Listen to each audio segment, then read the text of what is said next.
అందరికీ నమస్కారం. నా పేరు స్వప్న, రాష్ట్ర అధ్యక్షురాలు మధ్యాహ్న భోజనం రాష్ట్ర అధ్యక్షురాలు నేను. అయితే ఈరోజు మేము ఎమ్మెల్యే గారికి వినతిపత్రం ఇవ్వడానికి వచ్చాము. ఇక్కడ రంగారెడ్డి జిల్లాలో 5 మండలాలు అక్షయ పథకం ఇస్తామని చెప్పి మాకు హెచ్ఎంస్ స్కూళ్ళల్లో ఒత్తిడి చేయడం జరుగుతుంది. అక్కడ ఉన్న అదే చైర్మన్ వాళ్ళు సంతకం పెట్టారు, మేము పిల్లలకు నాణ్యమైన ఫుడ్ ఇస్తారేమో అని చెప్పేసి మేము అక్షయ పథకం ఇస్తున్నాము అని అంటున్నారు. 23 ఏళ్ల నుండి వండుతున్న నాణ్యమైన ఫుడ్ లేనిది ఇప్పుడు నాణ్యమైన ఫుడ్ వండుతున్నాము. అంటే 23 ఏళ్ల నుండి వండుతున్నాం మేము. అప్పుడు వండలేదా మేము?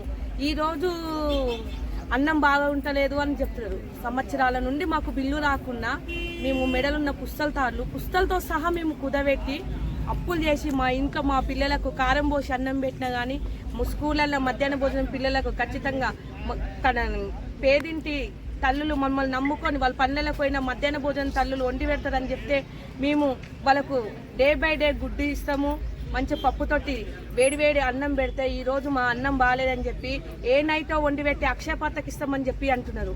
పురుగులన్నము ఈరోజు దాంట్లో మా పిల్లలు ఇట్లా చదువుతున్నారు. అందరు పిల్లలు మా పిల్లలే, స్కూళ్ళల్లో చదువుతున్న ప్రతి పిల్లలు మా పిల్లలే. ఆ పిల్లలకు వేడివేడి అన్నం మేము వండి పెడుతుంటే పురుగులన్నం పెట్టిన అన్నం. ఆరోగ్య సమస్యలు వస్తే ఎవరిది బాధ్యత?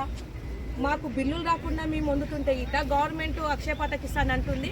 ఈ అక్షయ పథకం ఇస్తానేది మాత్రం ఎంకకు తీసుకోకుండా మాత్రం మేము నడి రోడ్ల మీద కూర్చోవడం జరుగుతుంది. మాకు బిల్లులు వెంటనే రిలీజ్ చేయాలని గిట్ట మేము కోరుతున్నాము.